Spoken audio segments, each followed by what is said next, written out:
So, good morning, everyone, and welcome to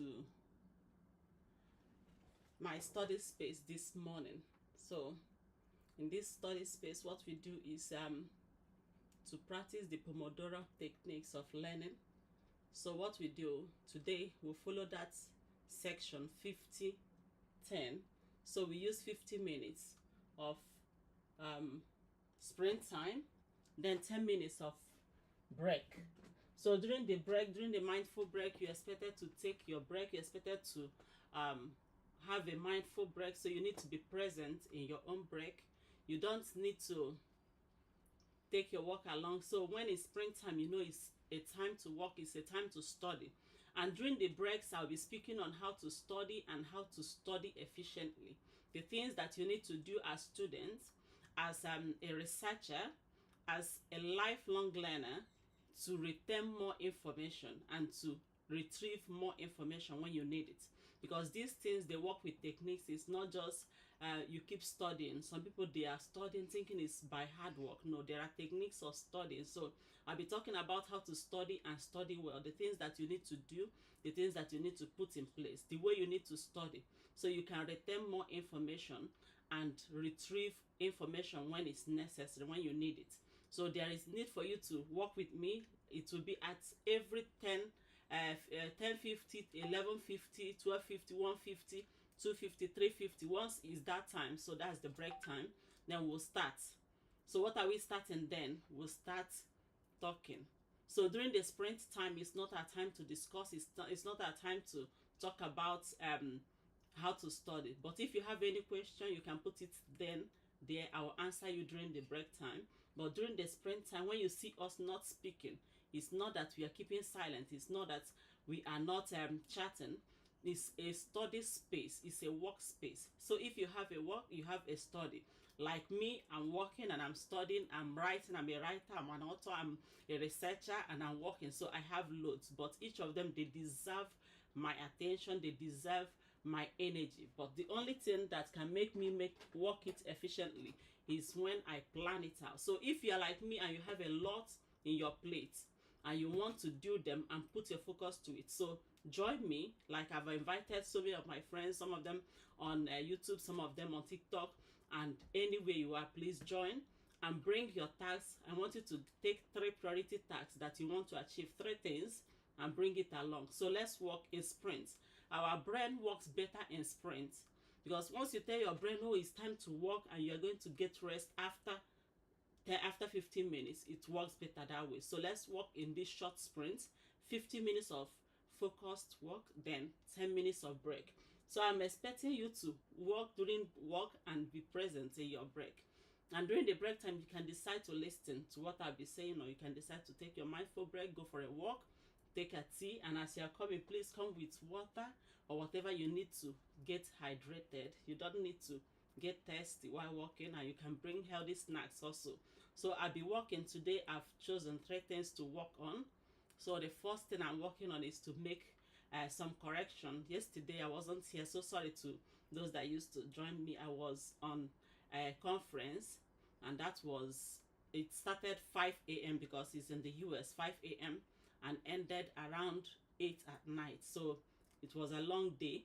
So today I'll be making some corrections on what I already wrote and be preparing it to send it out for publication. And I will also be working on some of my books that I'm working on. You will see it, you hear about it. It's about parenting, so I'll be working on it also. And at the end, the last one I'll be doing is to respond to emails and to make applications that I have listed to make. So these are my 3 priorities today. So if you have yours, you can put them down. When you achieve it, you say, okay, I've achieved it. And remember, we'll be talking during break time on how to study effectively. So if you have students, if you are a student, you have students as brothers, as sisters, as children, please, that they are 18 years old, you can bring them.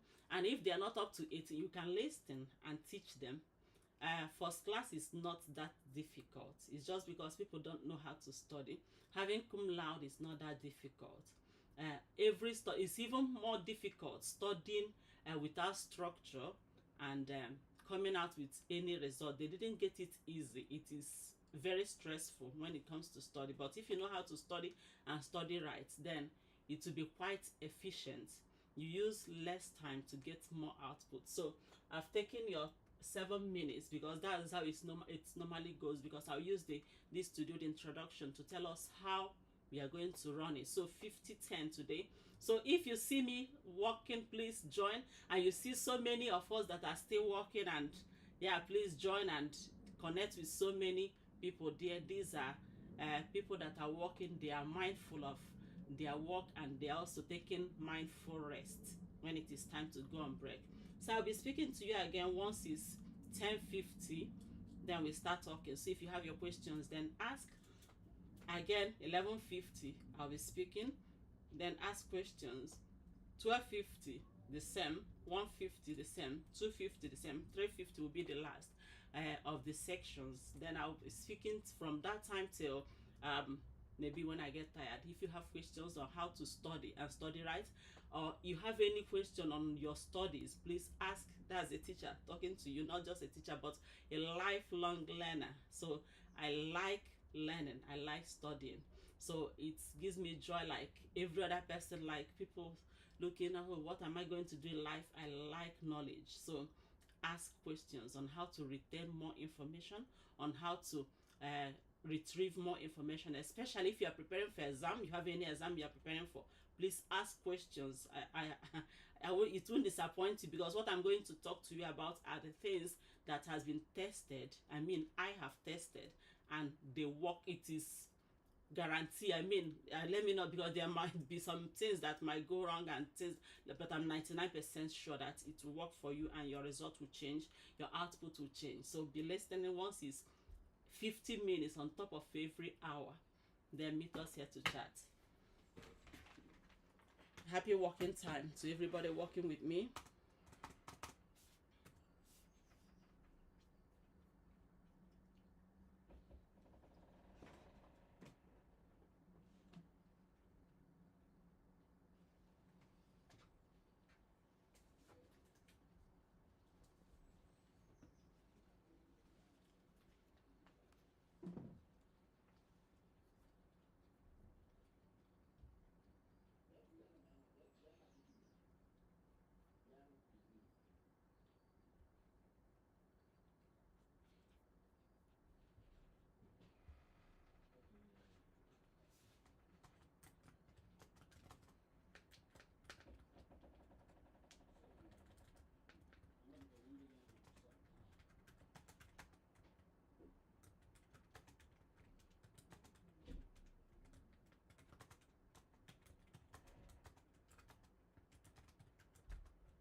we've come to the end of the first section of our program of our springtime. So we finished the first 50 minutes. So if you are there with us, yeah, it's time for your break. It's time for your mindful break. So relax and take a mindful break. You can go for a breather, you can go for a walk, you can just relax and chat with me if you have any chat.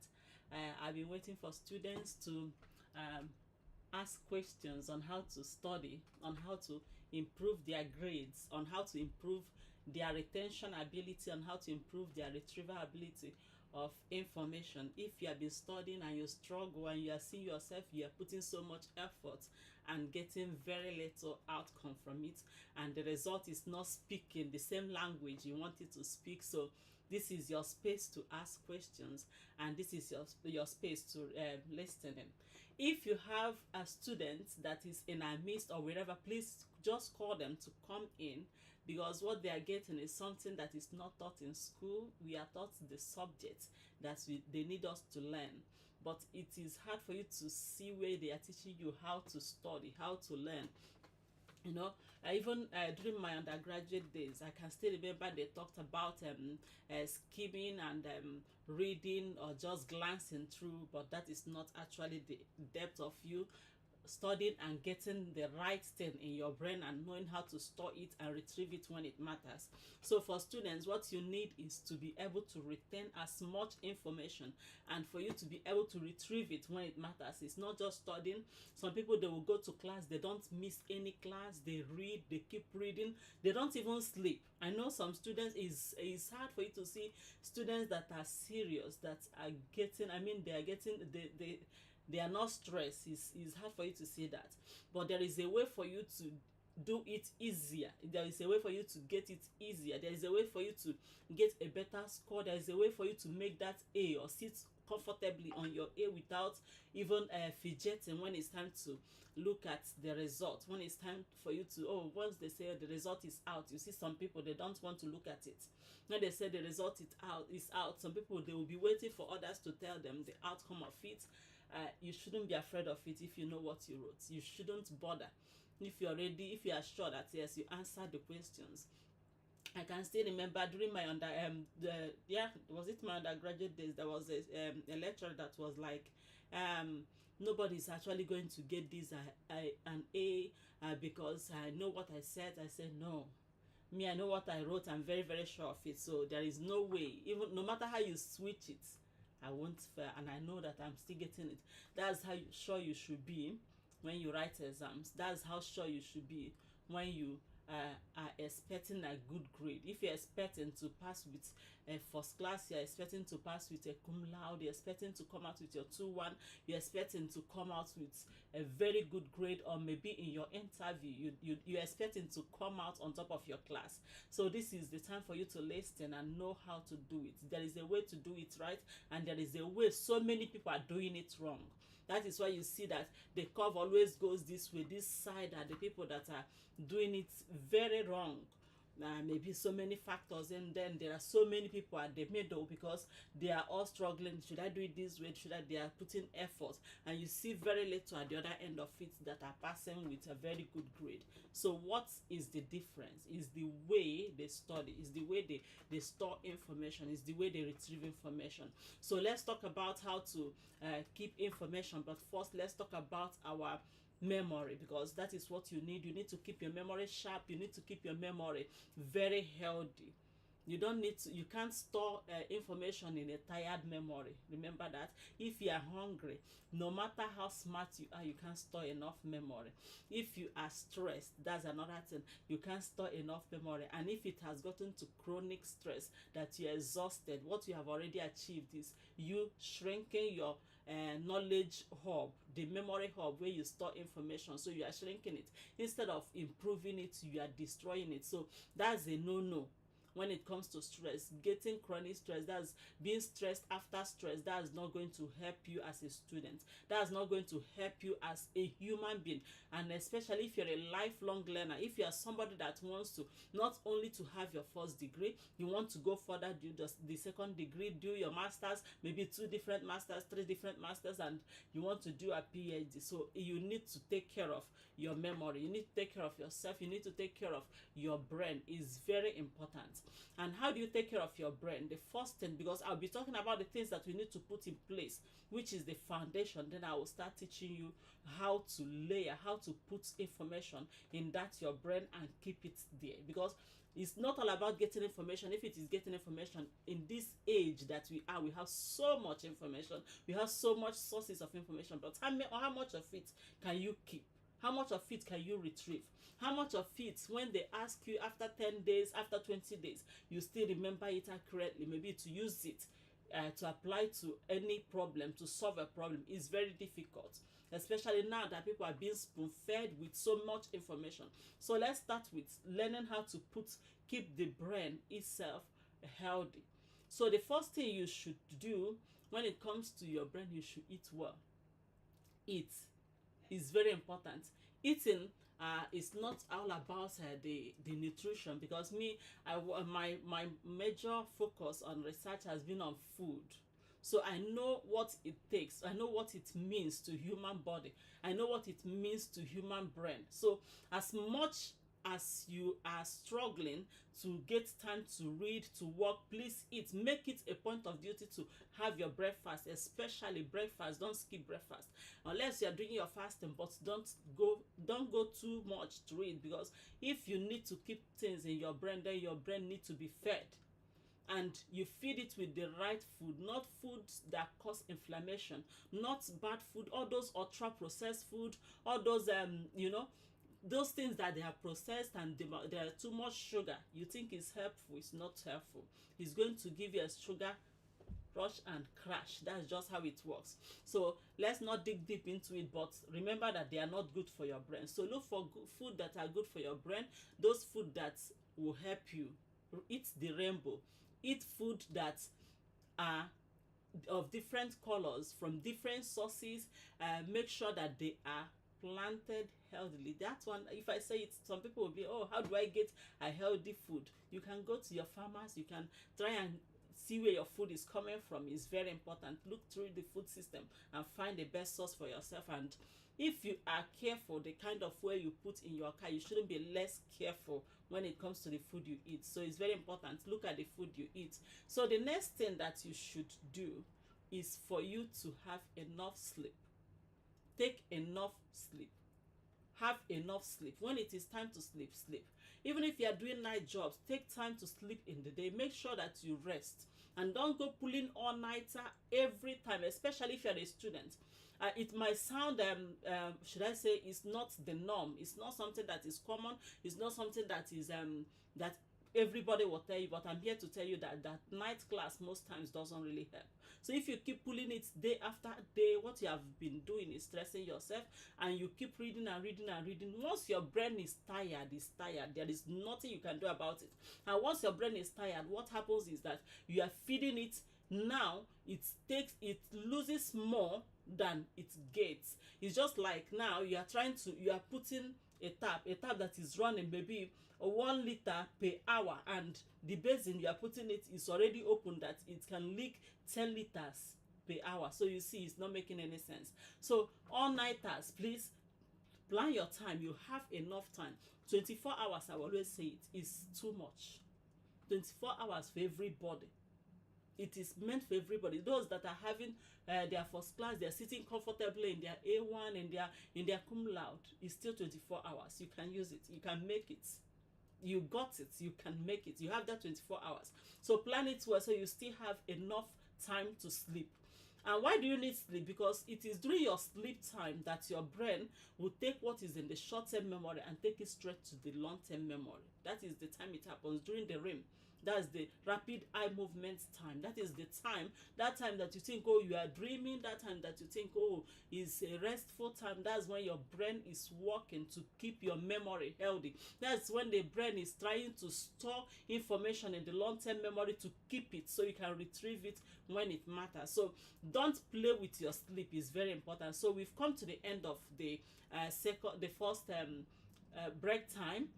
It's a mindful break. So this is the springtime again. We are going back to work. So if you are working with us, please, you work and put your energy to your work, put your focus to your work, reduce every distraction. Things that distract you, I will still talk about them. I will be hitting on them, but I know that what people need as students is how to study, how best to study. So I'll be talking about that. So I will treat that first. Then maybe towards the end, if I still have the time, I will talk at a length on how to reduce distraction. Is very, very important for your own mental health. Is very, very important for your studies. If you want to study and be a lifelong learner, it is time you start making intentional effort to keep your brain healthy. So I'll be speaking to you again when it's 11:50. So if you are passing through or you are staying with us and you see us, or maybe you meet any one of us, because I know that some of us are online now and they are working. When you meet us, we are not speaking. Please don't take offense. It's not, we are not doing anything wrong. We are working. As you can see on that, what I wrote there is on that's above me. You see, study session. It's an online study workspace. So we do is for doers, and we still have to grow, and we are here growing, and we are here to teach students how to learn, and to teach all of us how to take control of our time, take control of our rest. Speak to you again at 11:50. Happy working time.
Yeah, we've come to the end of the second uh, springtime, so we spent another 15 minutes already.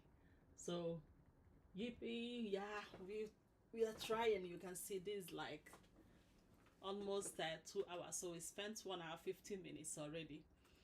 It's a time for break. If you're working, if you've been working, this is your time to take a break. It's time for you to take a break from whatever work you're doing. When I mean break, is break. It's not like you taking your work to break, or maybe you are going to have a tea and you are still trying to read or still trying to see what to think it again. So this is a break time. Take it, or you can sit with me as we chat, as we discuss on how to improve our studies. If you are a student, please come closer. If you are a lifelong learner, or you are just among those that wants their brain to be working, they want to remain smart, you don't want your brain to be weak as you grow old, so you listen up. It's time for you to know how to increase your retention ability and know how to retrieve information, how to keep your memory sharp, how to keep your memory working even at old age. So at the first break I spoke on the things that you should do. Those are the foundation, the things that are must for you to make progress in your memory. There are things you must never do, and there are things you cannot do, and there are things that you should do. So it's not all about learning, it's not all about reading, it's not all about you pulling all-nighters and reading and reading and keep going on and on. That is not the way when it comes to studying. When it comes to studying, there is a way of doing it, and you comfortably sit on your results, you sit on your A's, you sit on your first class, on your cum laude, call it whatever it is, distinction. I know some schools in the UK, you hear about distinction. That depends on the school you are in and their grading system. So your distinction, your first class, your cum laude, these are the best of the best. And not only that, you don't just want to be counted as the best in your class. You want to be counted as the best in your field. So and you need your memory to do this. You need to have a very good memory. You need to have a very good brain to do it.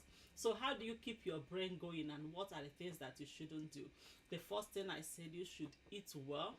Make sure you don't starve yourself. Take your breakfast serious and eat proper food. Eat good food, healthy snacks.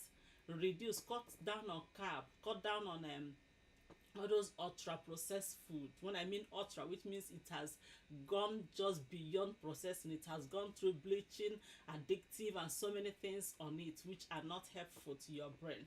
Why I'm saying this is because I'm very sure of what it does to your body. My research has always been focused on food, and I will tell you of a truth: you are what you eat. You see some people, they look too old. I know that there are accidents, things happens, but you don't just do it to yourself. So if you are careful on the kind of things you buy, you put in your home, in your car, then you should be careful the kind of things you put in your body, especially if you want to keep your brain working. So eat food that are healthy, eat the rainbow, eat food that are of different colors, especially vegetables and fruits. When they say eat vegetables, it's not like you buying apple and you keep eating apple like food. It's food also, but mix it up. Eat apple, eat grape, eat blueberries, eat every kind of fruit, the wild ones, the homegrown ones. But please try as much as possible to know where your food is coming from. That should be our focus, to know our farmers, to know. Sometimes you just need to visit them so you can chat with them. They are humans, and then you know how your food is made. It goes through a lot of processes, and you can thank those farmers. Food is very important, so eat enough food. Don't starve your brain. Once you are hungry, no matter how smart you are, you can't learn. Again, don't stress yourself too much. Take rest when it is time to rest. If you are tired, rest. If you are tired, sleep. If you want to sleep, sleep. If you are tired, please don't keep stressing on, because the more you stress, the more active your brain become. You are slowing it down, And when it gets to chronic stress, when it has reached exhaustion and now it is a chronic stress, please, if you are feeling stressed and whenever you are going to work you are thinking, please, you can take a leave unless they are not granting you leave. If they are not granting you leave, if you don't have leave, you can still take sick break. You can just tell them that I'm exhausted, I feel exhausted, I feel stressed. And if they are not giving you that leave, you can go see your GP. They will give you a paper and they must grant you that leave. So just take time to rest your brain. Take time to rest. It's very important, because if this is one thing you must never, that's a no getting to chronic stress. When it gets to chronic stress, what you have done is to reduce the size of your memory hub where you store information will keep shrinking. And brain cells are not like other cells. You know, when you cut your finger, you have a little cut, you will see it regrow. Brain cells are not that way, so don't kill it. So anything that will make your brain cells to shrink, please avoid it. And if you know that you're already stressed, it is time for you to take a break and try to rest your brain cells. Give it time and sleep enough. Pulling all-nighters doesn't improve your results. What I'm telling you are the things that will improve your results. Not just your result in school, but your result in life. Because you want to be the best. You want to still be active even as you are growing old. You don't want to stress when maybe after 50 hours of studies, when others are putting just 20 hours, maybe they have put only 30, 20, and they are passing more than. That is not what you want. What you want is after you put this little time, you see output that is much more than you used to have, and that is what I'm telling you now. So all-nighters every day is not a good thing, because the more you stress your brain, you are putting so much information in the short-term memory, and the short-term memory, I will tell you, doesn't hold so much information. It will just hold few information, and before you know it, it will drop the rest. So that is why you think you are reading and reading and reading and you can't hold it in. You take the time of sleep to put it in your long-term memory. It's very necessary. So if you are a student, if you are a lifelong learner, if you are a researcher, or you want to go back to school, or you are stressing, please take this serious. Take your sleep serious. Schedule your sleep. You know, so many people will think that 24 hours is not enough. It's more than enough. If you plan your time well, I'm telling you, your energy will even run down with time, and you will still need that rest, and you still have enough time to rest. So plan your time and schedule time for rest, schedule time for joy, schedule time for sleep. Sleep is very important for you to hold information. So if you are sleeping well and you are eating well, if you have done this thing and you have a conducive environment to study, it is also very important to have a conducive environment to study. Don't study where there are strife and everybody's quarreling. You don't have peace. There is no way you will learn, because your mind, the emotion is up and down, is everywhere. So it won't help you. So create a peaceful space. And before you start studying, maybe that is what I will say now before we go on. Before you start studying, it's important that you put your mind in a place of peace. If you are a Christian, before you start studying, you can take your Bible, read it, pray. If you are a Muslim, if whatever religion you are in, take time out to pray. If you don't even believe in anything, please take time to meditate. If you are to draw strength, your inner peace, make sure that you have that peace. And you will see how much you will gain at the end of it. But if you are just coming from a place of worrying, it will be hard for you to retain things. So it's important for you to have that peaceful environment in and out to study and to work. So next, when we enter into another break, I'll be speaking to us on the techniques to study. The first one I'll be speaking on is planned spaced repetition. Then I'll speak on active recall and the techniques involved in it. I will speak on visualization and association. We talk about Pomodoro techniques, your rest and the work balance. Then we talk about how we put so much information in, like you zip a file in the computer. Your brain is so much powerful than any computer you can imagine. I'm telling you that. No matter what you think the computer is, your brain is far better if you train your brain well. So let's learn how to make this brain work for us. Let's not just be passing, acing it with whatever technology, which are just tools, but you need to develop your own self. At the end, the most dependable person to you is still you. So I will speak to you again once it's 12:50. Please make every second of this work time count. Put your focus to your work and put your mind to it. Reduce distraction, and let's see how much we achieve in 50 minutes.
So we've come to the end of the third section.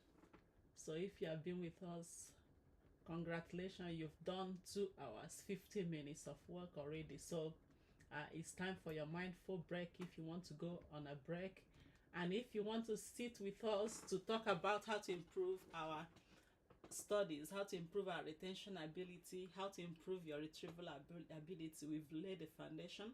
So the foundation is that you should eat well, you should sleep well, you should rest well.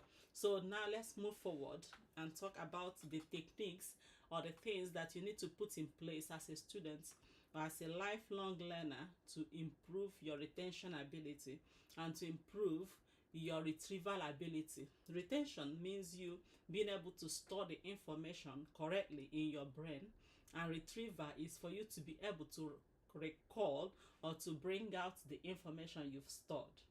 So it wouldn't be too good if you're able to store it and not retrieve it. Or maybe you think you've stored it, which is what happens often. You think, oh, it's already I've learned it, I know it, I can remember it. Then during exam or during interview or you will ask, you see yourself struggling to remember. So we are talking about how to improve our retention ability and how to improve our recall ability or retrieval ability, so you can retrieve the information and retrieve it fast. So there are ways for you to store it, there are ways for you to retrieve it. So let's talk about the memory itself, where you put this information, where you need to store the information. Your memory is in your brain, isn't it? We also have the brain memory, we have the muscle memory. Your memory keeps it, is like storing history that you can recall, you can bring it out when it matters. So let's talk about how to store it, then we talk about how to retrieve it, because both of them are important to any learner. Both of them are important to any learner. So for us now, if you want to store your information, where you put it is in your brain, is in your memory, in your memory hub. So in that memory hub, let's look at the type of memories we have. All the type of memory, we have 3 kinds of memory. The first one is just is a snapshot, is something like just sensory. Then the second one is short-term memory. Then we have the long-term memory. So the sensory memory is just like a snapshot. You just see it, or you notice that, oh, when you were walking by, that you maybe you pass a stone, a tree, but if you were asked how does it look, you wouldn't be able to explain it. So that's just it. It might store the information from split second, or like 4 seconds at most. You've forgotten that was there. Even you wouldn't be able to explain it, which means you didn't look closely. So that's the sensory memory. Maybe you touched something, you were passing, so I believe I touched something. You remember it, but for a very short time. So that doesn't store information. So when it passes from the sensory, which is just the filter or is the first filter, then you go to the short-term memory, where you store it for a longer time, but this time is like it doesn't last more than maybe 30 seconds, 15 seconds, is gone. Just think about when you want to memorize or to cram the number, your phone number, somebody else's phone number, you want to type it. Sometimes you just look, it's okay, 222 333. You could divide it into 3, and you know how fast you can forget that. And sometimes you can't hold much information in that part of the brain. It can hold maybe, let's just say, an average of 7 items at most, maybe between 5, 12, 5, 9 items in there. You must be very, very smart to get it up to 12 or so, to hold so much in there. So if you can't hold so much in the short-term memory, and the short-term memory is where the information land when you are learning, when you are studying, you see how much you can retain. You see why you are struggling to remember, because you keep jam-packing it, you keep stuffing things in there which it can't hold, so it's going to fall off. And our brain is designed in a way that it forgets things. So it goes in a curve. When you learn and it stays, it goes down. So it sieves the things that it thinks is not necessary, the things that the brain think it doesn't matter. It's going to sieve it. So that is why you learn. If you did not revisit it, if you did not think about it anymore, within 1 hour is going down. Within 24 hours, you will forget like 70% of what you have learned. So that is how it works. So let's look at the long-term memory now, which is where we want our studies to go in. That is where we want to keep our information. So if that is where you want to keep your information, then how do you get it in there? Because that is not the first place that your information go to once you see it. So how do you get it in there? And let's look at, there are things that you remember, there are things that you don't remember. Even without effort, you will remember things that were painful to you. You remember things that made you so happy. You remember things that were embarrassing. You remember things that touch that you, there are things that you remember, things that are sorrowful, you know, those things, because they touch your emotion, they will stay there, and sometimes they stay with us for a lifetime. So there is need for you to also apply emotion in a way while learning. So let's look at the strategies we can use to retrieve, to get information, to put information in our brain and to retrieve it. So the first thing we are looking at is space repetition. That's planned space repetition. You shouldn't just be repeating things, or you read and read, or you were taught and you say, oh, please, can you tell me that again? Even if the person keep telling you that again, well, I don't know, you might just get familiar with it. But under pressure to reproduce it, under pressure for you to write it down, you see that you've forgotten it. So that is not what you want. That is not where you want it to be. What you want is actually for you to put it in your brain and retrieve it when you want it. You don't want to forget it. Some of us will read, I've seen so many people in exam hall, they'll be like, I read this thing, I read it, I'm very, very sure I read this, but they have forgotten it. They will do everything to retrieve it, but it's not there. You can't retrieve what you did not put there. The thing you should know is that first, it didn't get to the long-term memory. That is why you can't even retrieve it. You might struggle and struggle and struggle. The only time you can retrieve it is when you come out and you go and check again and say, oh, it's because you have revisited it. That is the time then, with the attached emotion in it, now then it will return. And we don't want it that way. So you want to be able to bring it out when it matters. So you should practice spaced repetition. How does it work? After the learning, after the study, after reading, don't keep reading and reading, because you just get familiar with it and you didn't learn it. So after reading, give it time. Maybe after a day, you go back to it, read it again, or learn it and see if you have learned it. Then leave it. Don't go back to it. Give it 3 days from the time you read it, then go back to it. Maybe 7 days again, 14 days, just that way. Space it and make the spacing now increase over time. That's the spaced repetition. It's very important in your learning. And don't take it for granted. The things I'm telling you, they are the things that will help you grow. They are the things that you need to improve. So let's look at another one. If you have done the spaced repetition, let's look at active recall. You know, there are two ways: active engagement and rest. So we are talking about the active engagement, the things that you have to do to pass, the things that you have to do to retain more information, the things that you have to do to grow, the things that you have to do to keep your brain active. Those are the things that we are talking about now. So let's look at active recall. It's not just recalling things. You know, sometimes we think cramming helps. You cram it, and when they ask you, recall it. But just make one mistake of forgetting one line out of it, you mess everything up. So that is not what will help you pass, because now you did not learn it. You just stuff things in the short-term memory. That is what's happened, and it's going to be forgotten with time. So let's look at how you actively recall. The first thing you do in active recall is to always ask yourself questions while you are reading. Try to pick as much things that will help you recall it. Close your book and start the recall. Try to bring out everything that you have read. Try to see if you can replicate the idea. Try to see if you remember them, or if you're able to do it. Then we go to the next. If you're not able to do it, you can go back now and check it. By now you already know what you're looking out for. It's very helpful. So you don't go repeating and repeating and repeating. So you check in your mind, check your brain to see if it's already stored there. If it's stored there, then the next thing you should do is to take paper and pen. If you are a student, if you are somebody that wants to study, if you are a scholar, if you are a lifelong learner, don't be lazy in writing. Take your paper and pen everywhere, and take your paper and pen especially when you are doing revision. It's very important. It's not something you can do without. You might, it will reduce the time you spend studying. It will reduce the time you spend reading.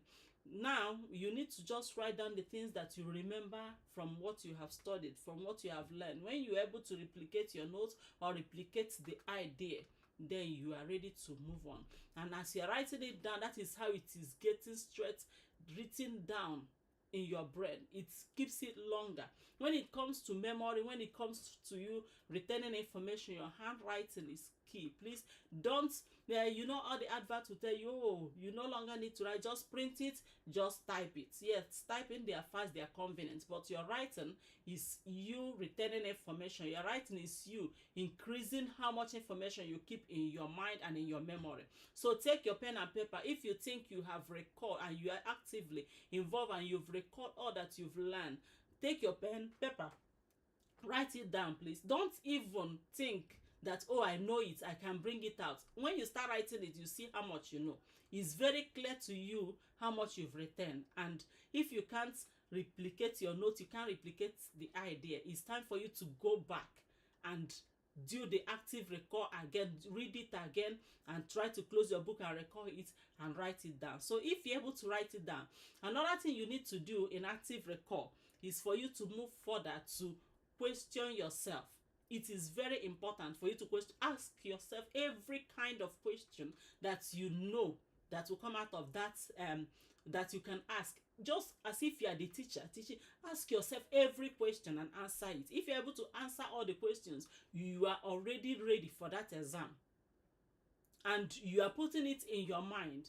Another thing you should do actively is to say it out. You need to say it out as you have written that thing down. Don't just think, okay, since I've written it down, since I can remember it, I know it already. No, start saying it. Speak it loud. Don't murmur over it. Don't think it through your brain. It's time for you to say, okay, now it means that estimated the number of acutely malnourished children to be 2 million, and read it, and you're not reading it, you're saying it from your brain, but say it out loud. And try to say it to a child or somebody that you know that doesn't understand it that much. So it will help you to use a simpler language to explain the idea. And once you're able to do that, it will help you retain that information. So we have come to the end of the break time. So we are going back to our sprint time, and this is the time for work. So we are working. The next break, I will continue from where I stopped. I'm not going to go back to reiterate on all the things that we've said. So I'll be moving on from this active record, finishing it up straight down to other techniques of studying. And if you're a student and you've been with us, please, it's time for work. Go back to your study, go back to your work. Use this 15 minutes and use it well. Make every second of it count. And once it's 150, once it's 150, we'll be speaking again on the techniques and the strategies. They are not written things. If I'm going to write it, I'll write it, just call it Chinwe's method, because that's what I used, and I've taught it to so many. It's worked for them, and it's going to work. You will see the difference in your results, and I mean what I'm saying. So once it's 150, let's gather back if you are listening, and if you want to go and break, that's okay. Break is not a loss, it's very necessary for our studies. So make every minute count. We are back to work now.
we've come to the end of the next of our springtime. So if you've been with us, you're welcome to go on your break or to listen in on what we are speaking about, how to improve your studies, how to improve your retention ability, and how to improve your recall ability as a student. Or you are a lifelong learner, you want to learn and you have been working and you're not seeing enough results based on your work, you're not seeing the outcome is not saying the same thing as your input. So this is the time for you to listen in and learn how to study, so you improve your retention ability and also improve your ability to recall, because it's not just retaining is very important and recall is very important because you need to apply it. But most important, you need to keep your brain healthy, you need to keep your memory healthy. So what you're talking about here is something that will be of lifetime benefit. So it's not just going to end after you graduate, it's not going to end after you come back from that work or from the interview. Once you start working, which I know you will make a very nice result after you use these techniques that I'm teaching you now. But remember that after the nice results you are working, so you are going to need to defend that result. You are going to, if you made a first class, you made a distinction, you made a cum laude, whatever you are making that is a very good result, people are going to be watching out to see how you use it. So it's good that you put your mind to it and learn to retain more information, improve your brain. Many people are depending on should I say this internet and all the tools that will be provided, and I'm very blessed and thankful for the tools that were provided. All those what do they call them, AI, whatever names they are, they have so many of them now. So we have so much information. It's not information that is the problem, it is you being able to use the information properly, use it efficiently. And you need to have a good thinking ability, you need to have a good deep thinking ability to make good use of the information and the tools you've been provided. So if you don't have good capacity to store information, you keep going back to chat, you keep going back to check it again, you keep going back to ask. But if you have a good memory, it's going to serve you not only now till old age. You still want to remember things when you grow old, when you are 50, when you are 100, if you are blessed, when you are over 100, when you are 70. You don't want to keep forgetting things, so you need to do things that will keep your mind active. You need to do things that will improve your thinking. So it's not all about you passing. So many people, they are all, should I say, they are all bent on passing. They just want to pass. So they are asking questions. Oh, how do I get A? How do I ace it? How do I pass? How do I just write this thesis and is done? How do you can finish it in 3 years? Actually, your PhD, you can finish it. Even some do it before 3 years. But what did you learn after that? You can finish that your course, your undergraduate course. Some of them are 4 years, 3 years, 5 years, 6 years. What did you learn at the end of it? Were you able to improve yourself, or you just went there and got the certificate, which is just a paper? Yeah, I'm calling it just a paper because there is a reason. It's not easy getting that paper. Actually, it's something to congratulate anybody that got it. But you need to have equivalent knowledge. You need to have equivalent knowledge to whatever you paid to get that paper, because you didn't go there for the paper, you went there to improve yourself. So how do you improve yourself? How do you improve your retention ability? How do you improve your studies? How do you improve your grades without relying too much on tools? Sometimes people have relied too much on tools that they have forgot to even use their own brain. But let me bring it to you that the most reliable thing you can still have, no matter the tools you have, is still yourself. The most reliable person, the person you can rely on without fail, is still yourself. So you need to develop yourself. You need to improve yourself.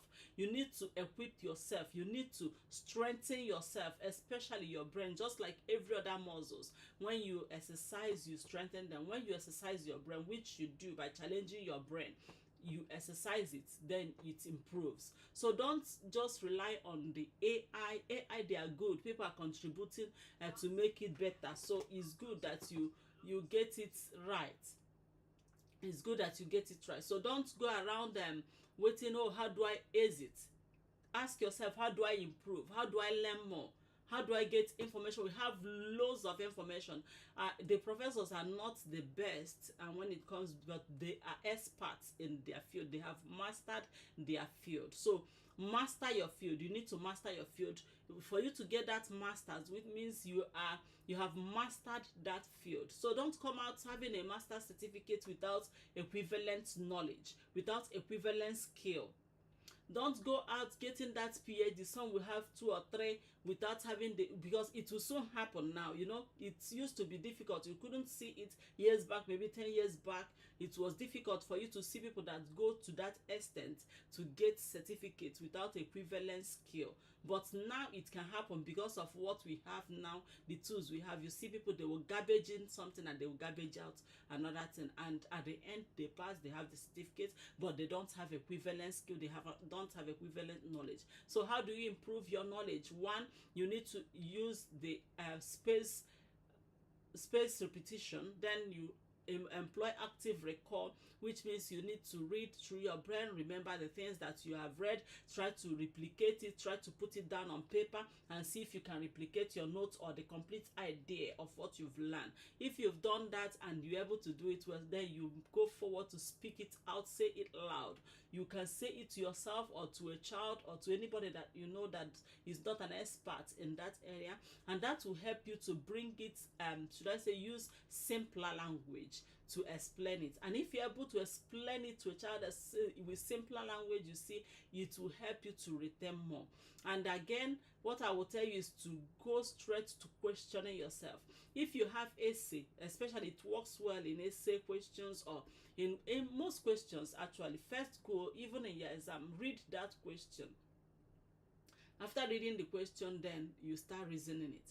If you have past questions that you are treating, or you have asked yourself questions, me, what I do is to quiz myself. I don't really depend on those questions, because most times they tend to make people to depend on them and think, okay, this is how it's going to be asked, and at the end maybe it's not the same person that sets the question, and you see that, yes, you start struggling.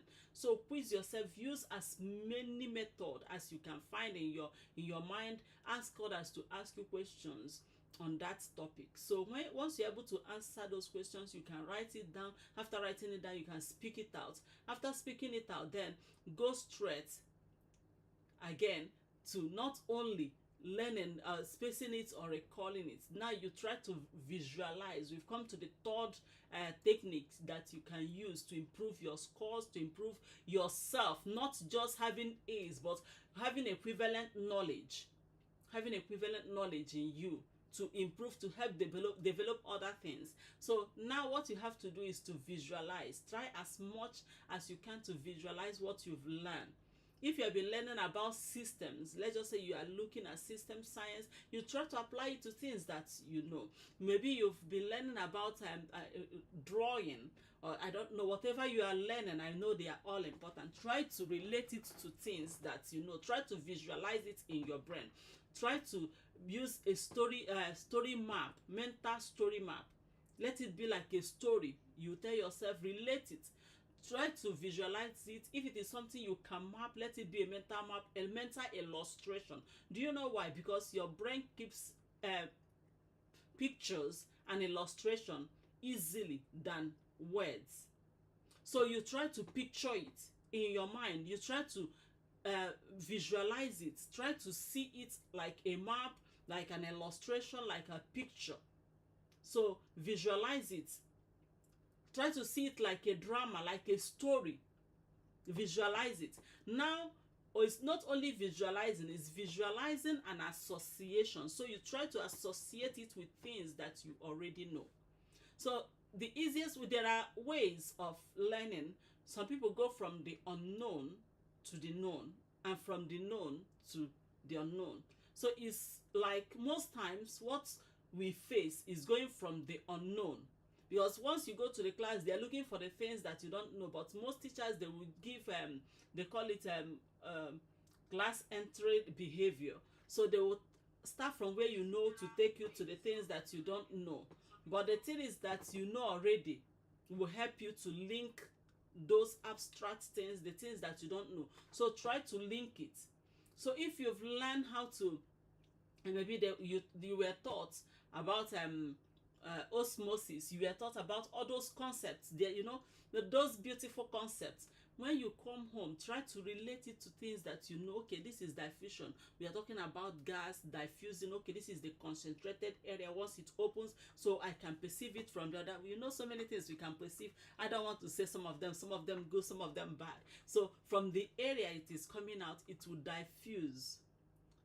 You talk about osmosis, you talk about any one of those things.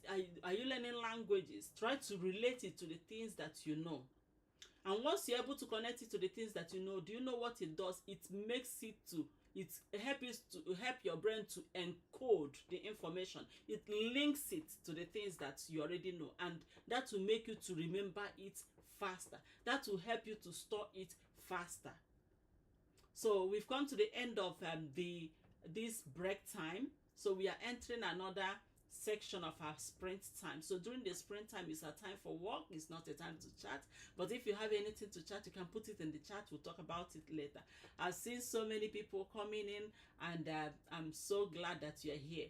So if you have other students that are studying, or you yourself, you are struggling with time management, you are having a lot to do and you don't have the time, just like me, because I need to be accountable to myself. That is why I'm here.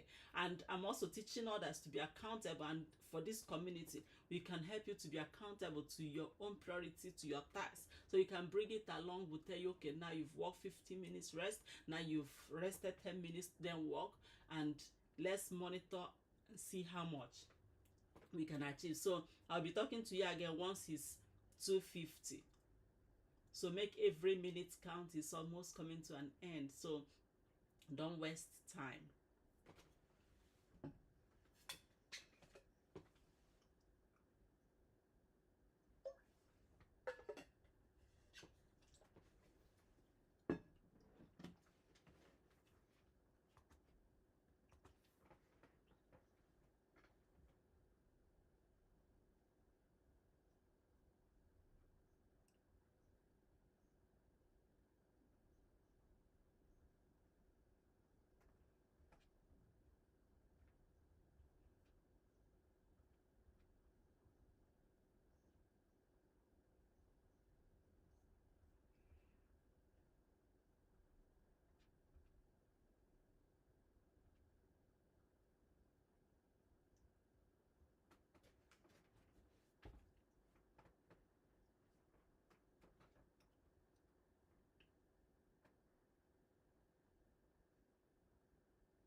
So it's time for a break again. A mindful break. This 250. So we have only one section to end after this. So we spent a long time, and it doesn't really feel that much, because if you're working and using this system, you see how fast time goes, you see how much you can work. And if you put your mind to it using sprint time, your brain works better that way, and you will see that you achieve more, you'll be more productive, especially for students, especially for those that are researchers. And this space is meant for researchers, it's meant for those that are studying. So if you're watching from the public view, please, you can come in and join us. You can just chat. We have 10 minutes of chat during the break. So for those that are working, you can go on your break. And this is a space that will help you to be accountable to yourself and to the work and the targets you have. If you have deadlines to meet, or you have so much work and you don't know where to start, I think it's time you join this space, because we'll teach you how to organize your thoughts, how to organize your work, and how to set your goals and make it achievable, and you see how productive you are. It's not all about the time. It's sometimes also the energy and your planning, to know what takes your time, to know where your time goes in, so we can help you chart it and see what takes your time most, so you can work on it and know how to be more productive and know how to have rest. Because once you have worked and you have much output, you have the result, you are seeing it, you see, you will no longer feel guilty, you will no longer feel like, oh, this break I'm taking, this rest is a luxury. Then you understand that rest is part of you being productive. So let's go straight to what we have, which is how to improve our studies, how to improve our scores, how to improve our grade.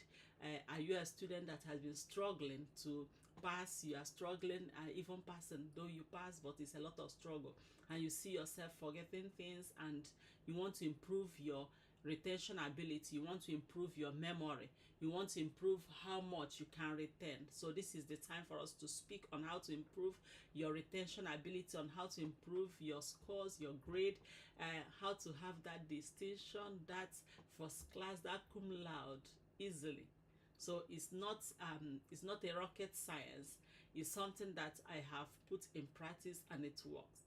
And not only me, it worked for so many others and almost everybody. So I believe it will also work for you if you're a lifelong learner and you want to keep your brain sharp, you want to be smart, and you don't want to should I say have problem remembering things. So let's walk you through on how to study and retain more information and retain more knowledge, so you have enough knowledge that is equivalent to the certificate you have, or even more than the certificate you have, because that's what matters. The most reliable person you can depend on anytime is still you.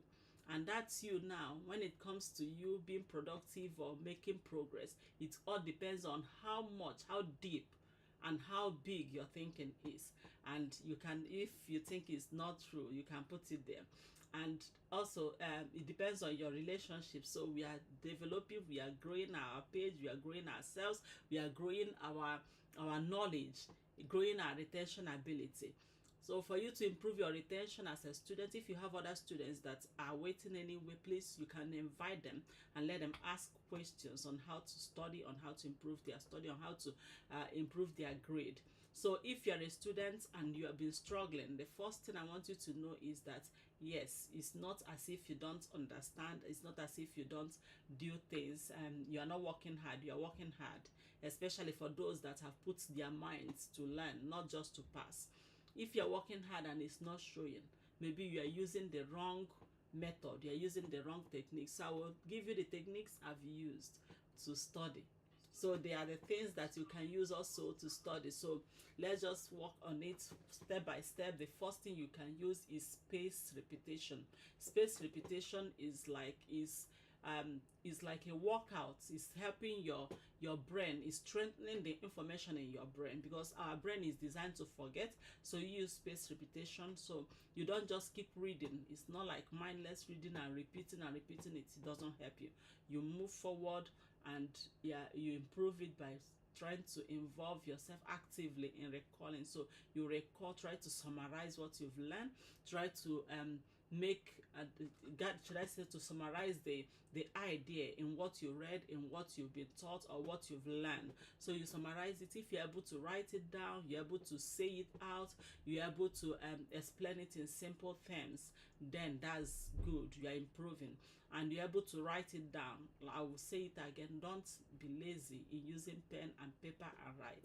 And sometimes I can still remember when I used to do my revision, sometimes they might not even make sense what I'm writing, but as I'm trying to record it, as I'm trying to read it out loud, I'm using my pen and paper and moving as fast as my brain can move. Sometimes my brain will be so fast that yes, I need to use abbreviations, so I'll just, it's not that I'm coming to read it again, but I'm trying to see if I could remember everything and replicate it. Okay, that's it for there. So we move forward. We have talked about also the visualization and the relation association. Your brain will remember what you associate with what you know already. So try as much as possible to visualize, make a mental note, a mental story, a mental map, a mental illustration or picture of what you have learned. Try to relate it to things that you know already. If you do that, then it will stick faster. So we move to a new technique. I've just revised the three techniques we've said already. So the new technique that you can adopt to improve yourself, and this is quite important, is very, very important, and don't miss it. And what is that? Teaching. Don't be lazy in teaching. Don't be those that are selfish, that doesn't want to teach their classmates. Teach it to your classmates, teach it to your friend, volunteer to teach to whoever that wants to learn, if you have been there. And why does it help? You can only teach what you know. It's what you know well that you can teach. And because you are prepared to go and teach it, it will help you, to motivate you to absorb more. And what teaching does for you is to show you the gap in knowledge in what you know already. Once you start teaching, once you start opening your mouth to say it, you will see how much you retained. It will tell you exactly how much you have and how much you don't have up there. So you can go and revisit it and get some more information from the notes or from wherever you got the knowledge from. But teaching is very important because it's going to help you to find out what has been happening. What have you stored? Well, because you might think, oh, since I was able to say it, I was able to write it down, I can actually write it during the exam. But you find yourself struggling during the exam that you couldn't write it. So that is not what you want to achieve. What you want to achieve is to be able to write it when it matters. So how do you do that? Is for you to teach. Volunteer to teach. So when you are teaching, the person you are teaching might not even know that, oh, that you don't know this, but you yourself already knows that, that this thing is something that I don't know. I'm missing it, I'm messing it up. Another thing that teaching will do for you is to help you organize your thoughts. So if you are a student and you are struggling to cover your notes or to cover the curriculum or whatever you've learned for that season, try and see if you will teach. If you can't teach, you can even teach yourself. You can teach, you can use your whiteboard, your paper, and teach yourself. When you start saying it loud, if you can explain it in simple terms, you will learn it deeply. That is how it works. Let me just use that word and put it in your mind and say, if I can explain it simply, then I will learn it deeply. If you haven't tried it, try it. If you try it, let me know and see how it works. But I'm very sure it will cut short the time you spend learning. It will reduce the time you spend reading. Once you start teaching it to others, you find exactly what you don't know. It will bring it as if, you know, when you put dirty should I say rice in sieve, the water goes down, so you will know exactly what you have. It will sieve it. You will see exactly, the person you are teaching might not know that you're not getting it right. You will know that, oh, I'm not strong in this one, I can't know. And again, it will help you organize your thoughts. You will know that, oh, I'm jumpy this way, okay, I'm not able to link this concept, I'm not able to put this in context. So you will go back to get it. So that's how to learn and improve your score, improve your retention ability. If you can say it simply, you will learn it, you understand it deeply. And what does that mean? After teaching it, after going through what you didn't know, and you went and revisited it and organized your thoughts, you are sending it to your long-term memory. So we've come to the end of this break, and this is the last section, our sprint section. So we've completed 5 hours already. You see how fast it goes. Sometimes I'll even be asking myself, are you sure I'm not going to make this 12 hours?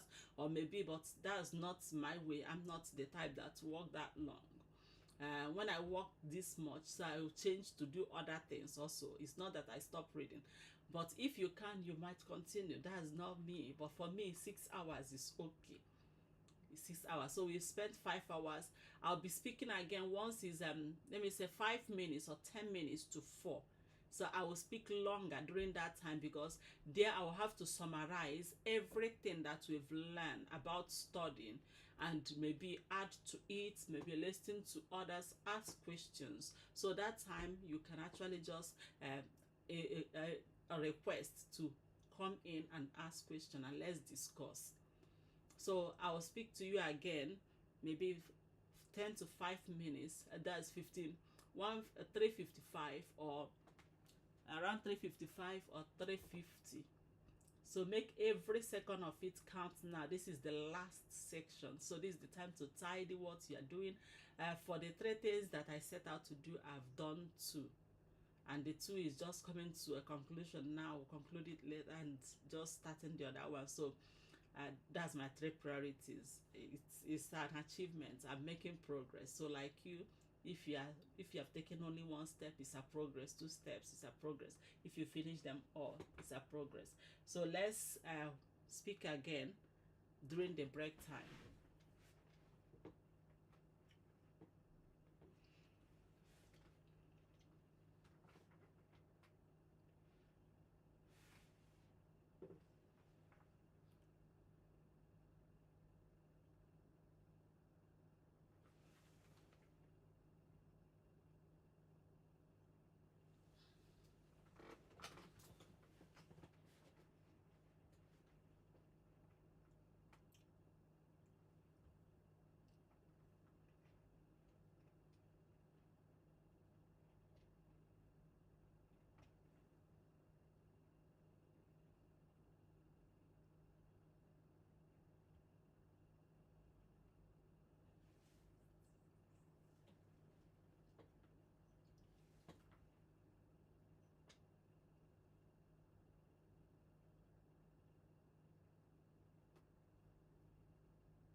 So I think we'll end it here today and just have a short break and a short talk about the studies on how to study. So if you have been with me, it's time for you to let's just conclude it. Let's get things done. So if you still have something you are working on, it's time you work on it and conclude it, because we spent a whole 5 hours 55 minutes already. So it's almost the 6 hours.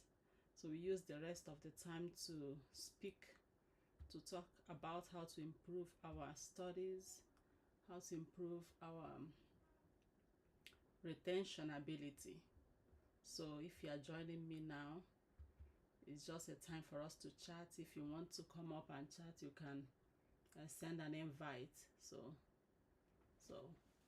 send an invite so we can invite you to come and let's chat about how to improve our retention ability, how to improve our studies as students. If you have been struggling or you are reading, you don't understand, and it's becoming so hard to pass, it's becoming so hard, maybe you are even thinking, okay, I can do it like others are doing it, which means maybe using the AI to pass. That's what they are all doing now. I just want to pass, I just want to ace it.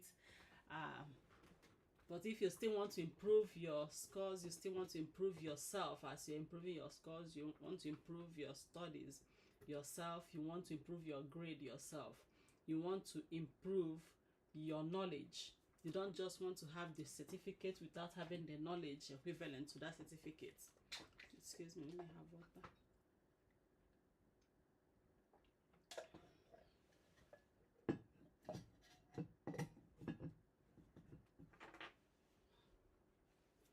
If you want to have knowledge that's equivalent to the certificates you have already acquired or you are acquiring, then it's time for us to talk about how to improve our studies. I will spend a little time here. So if you have any question on how to improve your grade, how to study and retain more information, how to study and get the information out when you need it, that's to retrieve the information, or something we can call the recall, to bring it out, then stay with me and you can send questions, you can send invites to be a guest here, and you can ask questions if you want to speak, or you just pop it in the chat, so I'll see it and respond to it.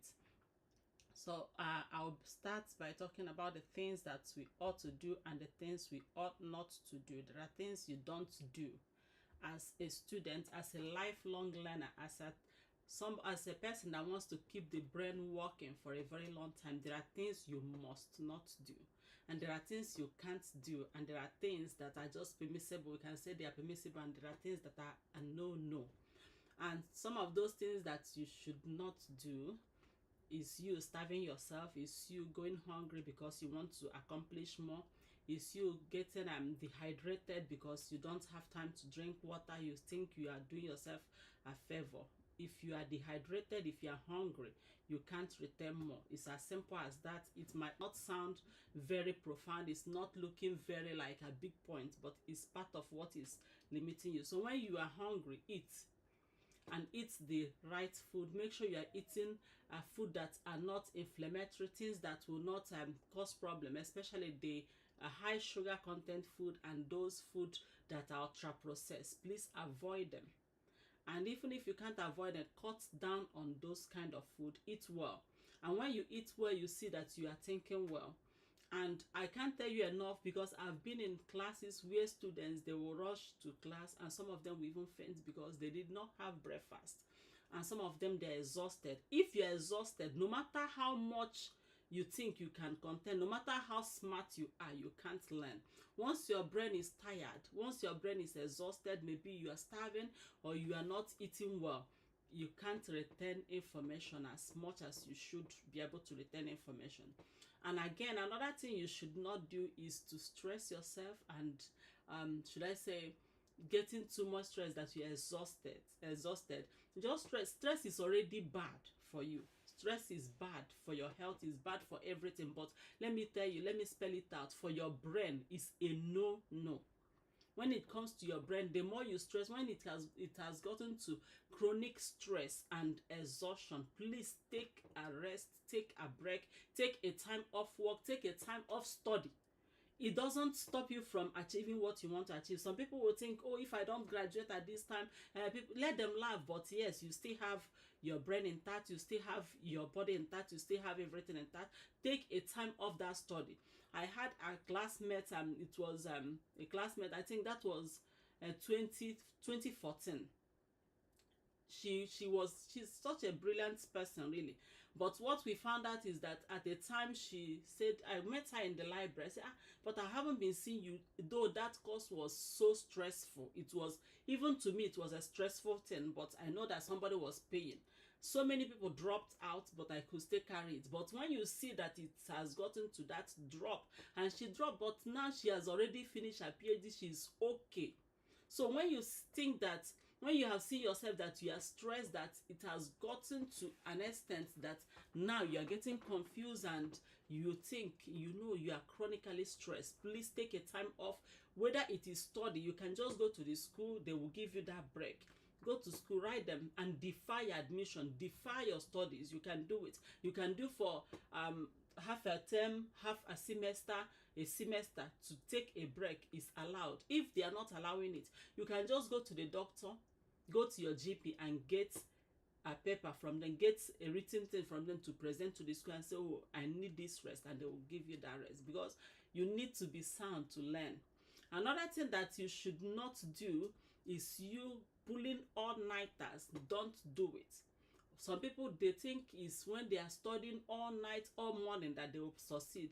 The more you starve yourself of rest, the smaller your memory hub gets. You are blocking your memory, you are blocking your ability to retain information. I must tell you that if you haven't noticed, when you are tired, instead of learning, you are losing more, you forget more, because now you are trying to put so much information in your working memory, which is not right for you.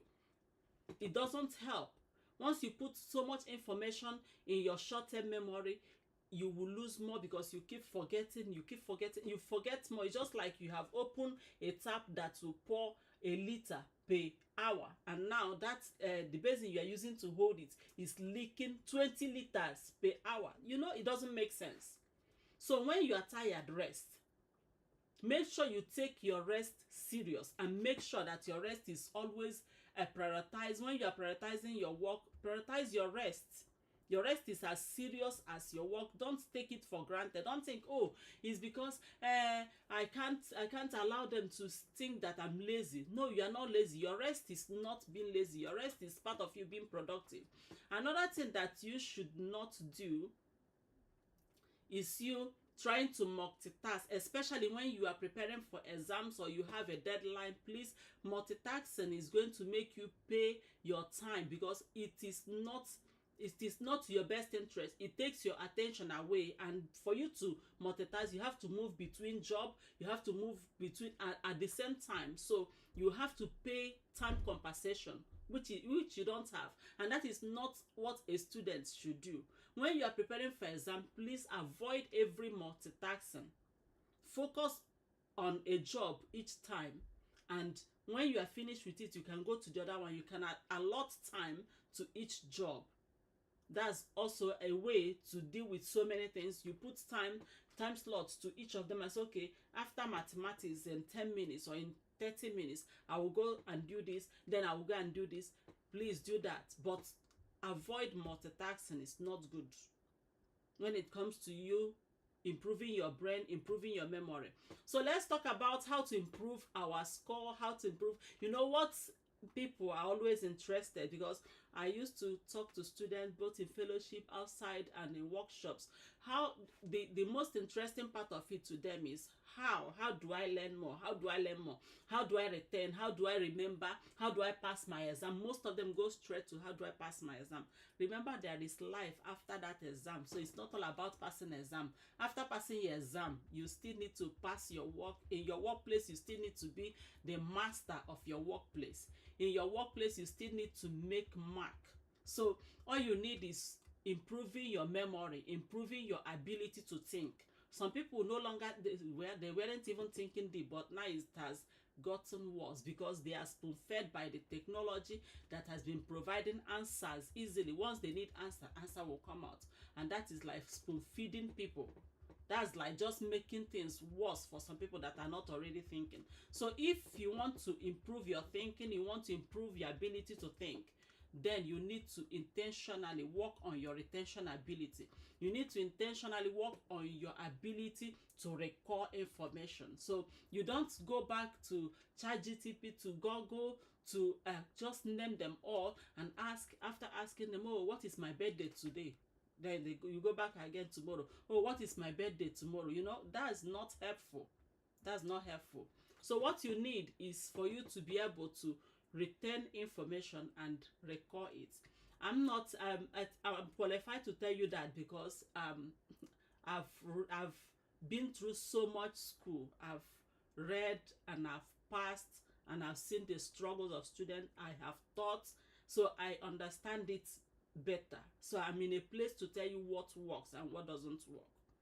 So if you want to really make a mark and you want to change your score, you want to improve your grade, you want to see a physical, a very visible and obvious difference in your score before and after, then you need to listen. There are things you can't do and there are things you should do. So if you want to improve your score and improve your retention ability, because you want to improve yourself, not just to pass, you need to work on your memory. So let's look at the memory and how they look. We have these three types. I will just discuss these three types of memory. The first one is the sensory. The second one is your short-term memory. The third one is your long-term memory. And it's the long-term memory we are targeting. It's not the sensory. It is not the short-term memory. Bear it in mind, because your sensory is just you knowing that, oh, I passed through this place, I saw something, and you can't remember it, because in that memory, it will just keep it from split second to at most 4 seconds. You've forgotten, okay, you were passing and people pass. When they ask you how many, because you didn't put your mind to it, you wouldn't even know how many people that you passed. So that was saved in your sensory, so it's gone. Then we go to the short-term memory, which is our working memory. That's just like your notepad. That's where you put so many things. As you're learning, as we are talking now, things go straight to your short-term memory. Once you put your attention to it, it goes to your short-term memory. But your short-term memory, it is called short-term for a reason, because it doesn't hold information for a long time and the capacity is small. And that is where people think that they can store as many and bring it out when they want. It doesn't work that way. When things are stored just because you listened or you read, just like you read novels, or you read, what do they call it? You read newspapers. Okay, let's just take newspapers. Once those things doesn't have any emotional connection to you, doesn't relate to anything that you know, you forget it easily. If they ask you, okay, what words were used, sometimes you wouldn't even remember. You can just say, okay, you went to church and it wasn't interesting, the person wasn't speaking well, or you sleep over it. They will say, oh, what did they say? He was just talking. You can't remember what happened because a little time has passed. So in your short-term memory, to keep things between 15 seconds to 30 seconds is gone. And the capacity is small, which means you can hold just a little information in it. How much information can you hold? Most times, at average, is like 7. You can hold between 5 and 9 items in your short-term memory. Let me just give example of the things so you know how it stores. If you just saw somebody now and they were all mentioning their names and they're up to 15, most times you can remember maybe like 9 of them. You will be one of the brightest people to remember up to 19 of them. Once they mentioned, it was just mentioned one after the other. Okay, my name is this, and they all mentioned it. 20 people. It's hard for you to keep it. But if you put your mind to it, that short-term memory, you can put, okay, 3, okay, this 3. You can pin their name and their face and say, okay, this is it. And if you are bright, you get up to 9 of it. And just give it 24 hours. Give it 1 hour, actually, it's gone. If you did not put attention to it, you forget it.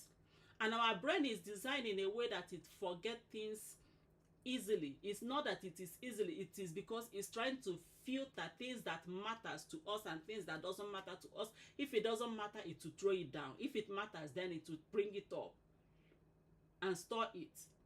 So how do you tell your brain that this matters? Is when you keep revisiting it, or you think over it deeply, or you try to relate to it, you try to associate it, you try to, that's how you tell your brain that this particular information, that it matters. But if you do not do that, give it 24 hours. Whatever you have learned, you're going to lose, you're going to forget 70% of it. Is proven. No matter how smart you are, give it 24 hours. You didn't put your mind to it.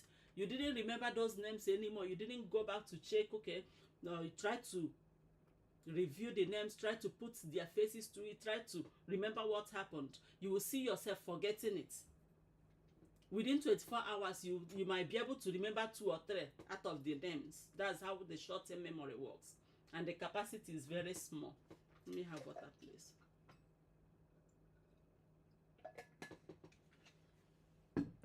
Then let's talk about the long-term memory, which is what we are targeting. That is where you store your information. And the very good thing about this part of the memory is that the capacity is virtually limitless.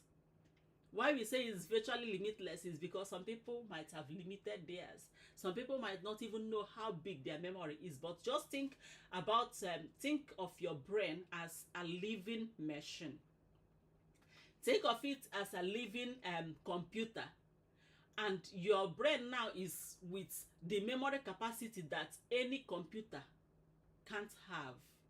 Just think about it that way. That is how much your brain can take. It's limitless how much it can take, but it takes training to improve it, to improve the pathways, to improve the nerves in the brain, to improve the storage system in your brain. It takes time, it takes training.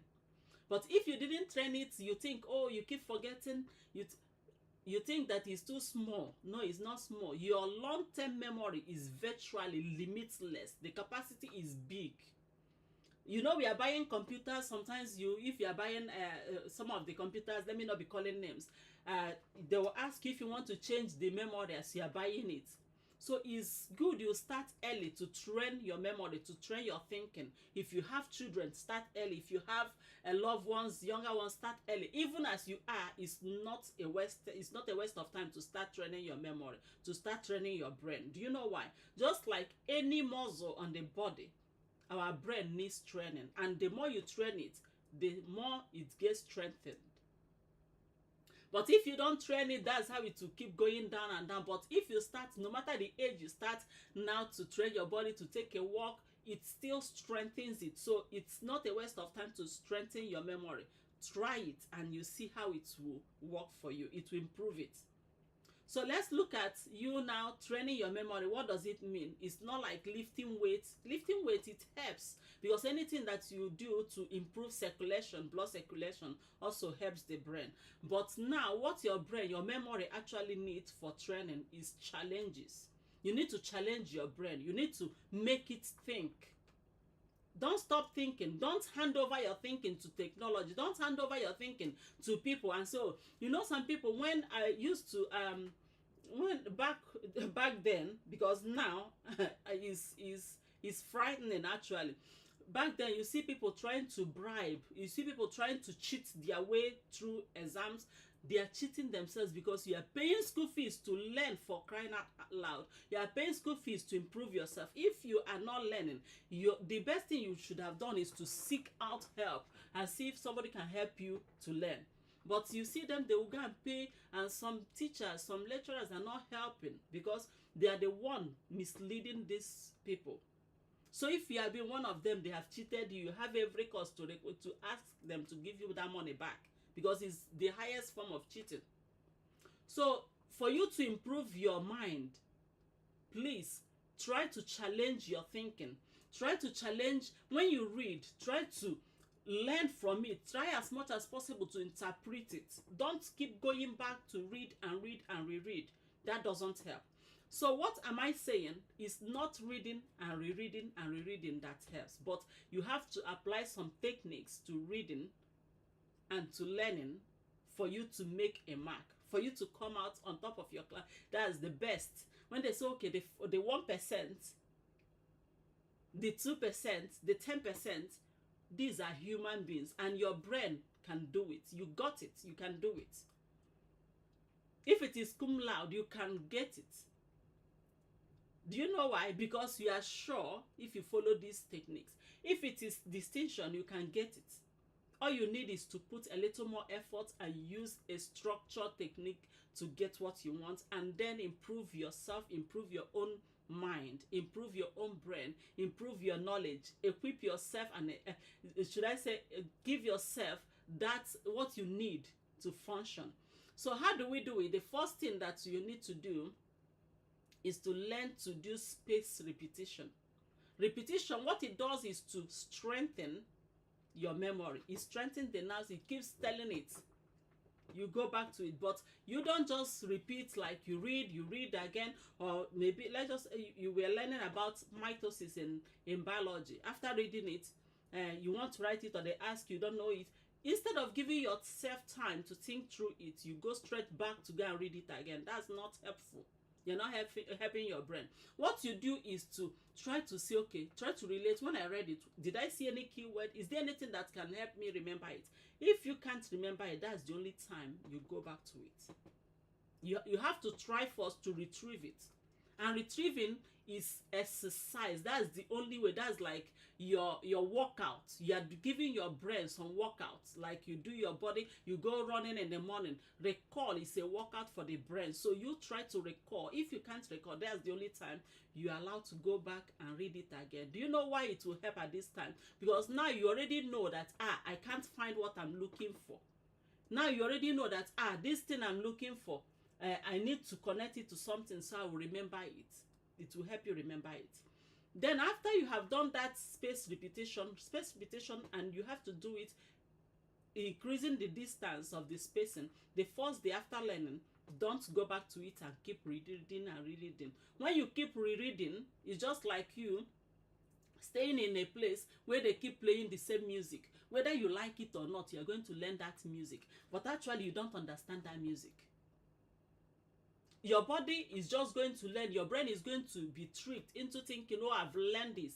But when they ask you questions or twist it in another way, you can't apply it because you did not learn. All you did was just to your mind getting used to it. So you give it space. After one day, you go back and review it and see if you can still get some things out of it, or you were able to remember what you read that yesterday. So after the first day, don't go down next day and do it. Give it 3 days or 4 days. Just shift it. And after that, you give it 7 days. By then, you are putting it into your long-term memory. What you are doing is you strengthening the nerves, strengthening the pathway for storage of this information. It's not only that information, because the more you do it, you are training your brain to retain things. Then the second thing you need to do is what I call active recall. You being active in the recall. It's not just, oh, I remember it. Oh, let me have water, please.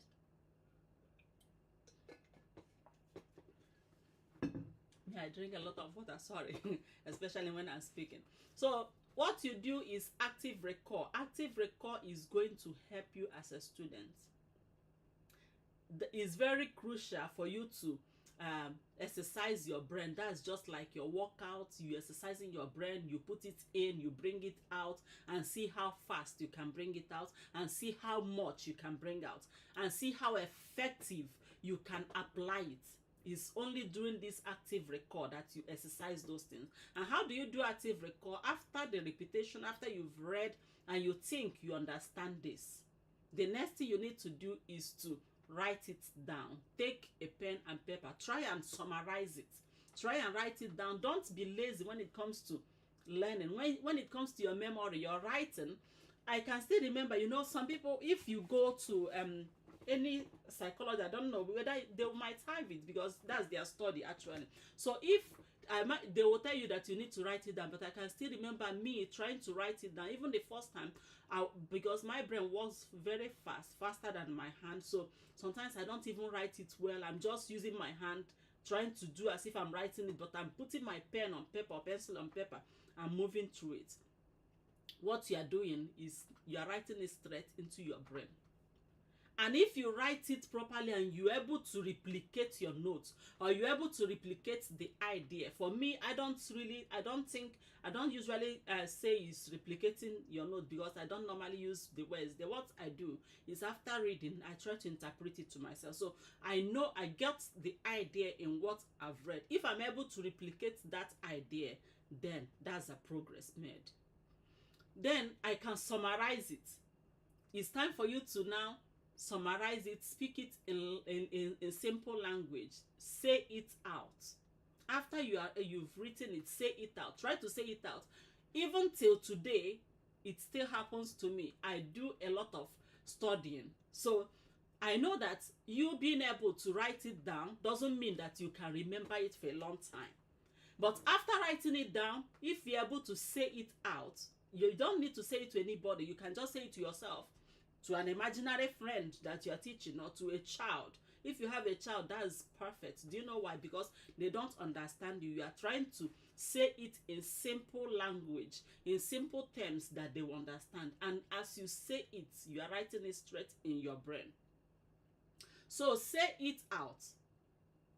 It's not like, I'm not saying that you should murmur it. You should just review it in your brain and see if you still remember it. This is not the stage. You've passed that stage. So at this stage, say it out. And as you're saying it out, it will help you know how much you know. Okay, let's just go through that now. After we are talking about active recall.